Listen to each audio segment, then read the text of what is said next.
Good morning, house lovers, and here we are at, as ever, the fabulous Bonaccord House, and today we have a very special guest. Before that, though, a quick interlude, because this week I removed with my bare hands the red enamel shower basin from the presidential suite. And I'm justifiably proud of that.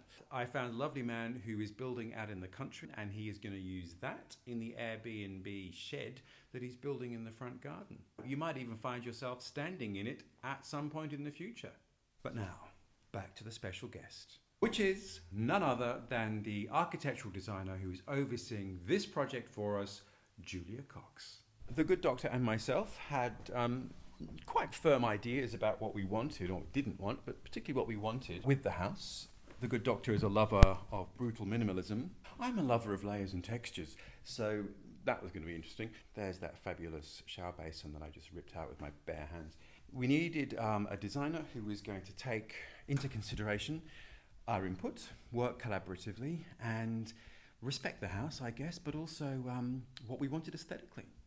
And having met Julia at her house and saw her house and got a sense of how she works with space and ambience, we thought, this gig is for her. Anyway, we need to go and find her. I have a feeling that she's in suite 7. Julia, are you there? And Julia, where are you? Be careful of my cast enamel red shell shower basin. It's a wonderful colour. Which I just ripped out with my bare hands. I've been collecting some souvenirs in case I start a boarding house. Yeah, dry chemicals, first class. Welcome to Bonaccord, which you know very well. Now, just remind me, when did we first talk to you about this project? Just found it a few days before the auction. That's right, we had 3 days to... It was all very quick. It was just a great house. We all were excited. Didn't want to have to pay too much.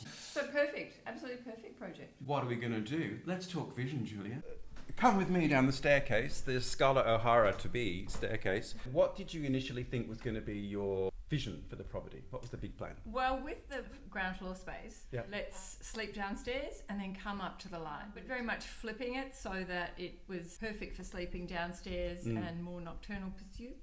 Oh, nocturnal pursuits. Media room, darling. You might have to define those, because I'm a babe in the woods and an innocent. And again, the light, the beautiful front rooms, the kitchen, those areas upstairs with the contrast of the old and the new. Julia, ground floor. Here we are, the old part of the house. How are we going to be living? We have our master suite coming through to the walk-in robe in suite 2.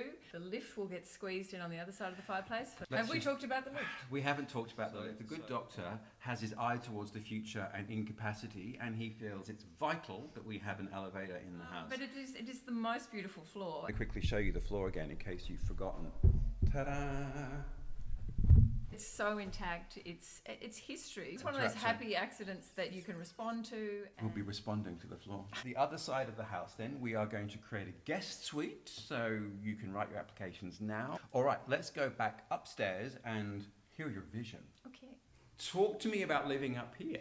Well, because we get such beautiful light, the classicism of the 5 windows up here. And what I might do is just swing us round a very technically tricky thing. There is 2 of the windows, there's the 3rd window, and then there's 2 more windows in the room next door. And we're going to do a complete 360. The idea is to pull out the old bathroom in the middle and a few kitchens, of course, and get that wonderful long rectangle with the light. And then to open up beside our beautiful fireplace, and go through to a study designed to have the good doctor's beautiful grand piano in the centre. Because we haven't mentioned the grand piano. Good doctor is an ardent pianist. It's enormous. We've had to design around the piano. Julia even included it to scale in all the drawings of this room. Let's go next door. Julia, welcome to George's room. Oh, I love George. Well, from our beautiful living rooms, we will again open up beside the fireplace. Both sides, so we get that flow, that light, that openness. And dining room, so as large as possible for all those friends. Cooking. All those friends. Well, the roller door's up for guests for downstairs. Yeah, dining room then just flows through to the beautiful kitchen. So those extensions out the back are going to intervene in the Chappelle Corby Memorial Courtyard. That's the plan, is it not? They will. They'll overlook Chappelle's exercise yard. Okay, I'll show you a quick picture now. It does look like a Balinese prison yard. Anyway. Okay, Julia, let's talk project management, and talking of which, I can see a very lovely crack there. Nice crack. One of the things that really appealed to us too was that from the word go, you really want to project manage this. Why is that? The craft of the building is as important as the design. Yeah. Because no point having great design that's poorly built and all of those finishes and details you live with and drive you mad every day of the week. And the design can often develop it through the building process. Decisions have to be made on site, ensuring the overall outcome is the best possible for the client. Aren't we fabulous clients? Oh, the best client. Between, your heritage knowledge, your antiques, your tribal artefacts. We might do a reveal about that later on. The Good Doctor's modern art collection. Yes, we'll go through that too. How do you blend? It's like Jennifer Aniston and Brad Pitt. I'm Jennifer Aniston, the Good Doctor's Brad Pitt in this case. See all those wonderful styles juxtaposed, needed something quite particular. It does, and talking of quite particular as well, we have been auditioning builders. How has it panned out for you in the past? Well, my first project that I built a full house 12 years ago for myself. I was owner builder and grown up with building and construction and manual labour. I was astounded at how old-fashioned these men were, and often not the most innovative bunch. I was very much doing innovative, sustainable systems, building out of precast. It was all very challenging to the usual tradie. I was a chick. I was 12 years younger. And it was pretty amusing to see their reactions, because I suppose I approached it as, well, I know what I want it to look like. They know how to do it technically, so it was an equal discussion. Yeah. But too often they were used to making all the design decisions themselves, and that's how we end up with pretty average, spaces. Yeah. So it was really funny. I worked out pretty early on at the quoting stage, they either wanted you to flirt with them or be their mother. And I don't want you to be my mother. Great. Yeah.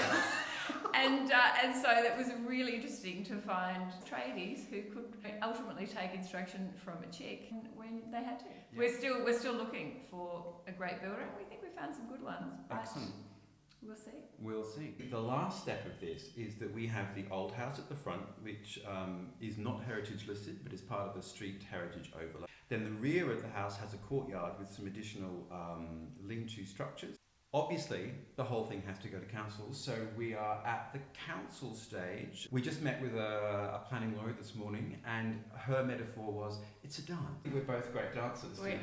So we're cha-charing our way through council. Obviously, you have to take into account the heritage overlay of the streets, how it reads to the street, and then the input of the various neighbours all the way around. How do you think we're going with that? Good. It's nerve-wracking. It is. And of course, there's always concessions, and there's always things other people believe are important concessions, and so they have to be made. So our design has changed. But I think it's good. I think, and again, often the constraints create better design, and so that's what we've got. We've got a great design that still fulfills all your needs. My needs are great.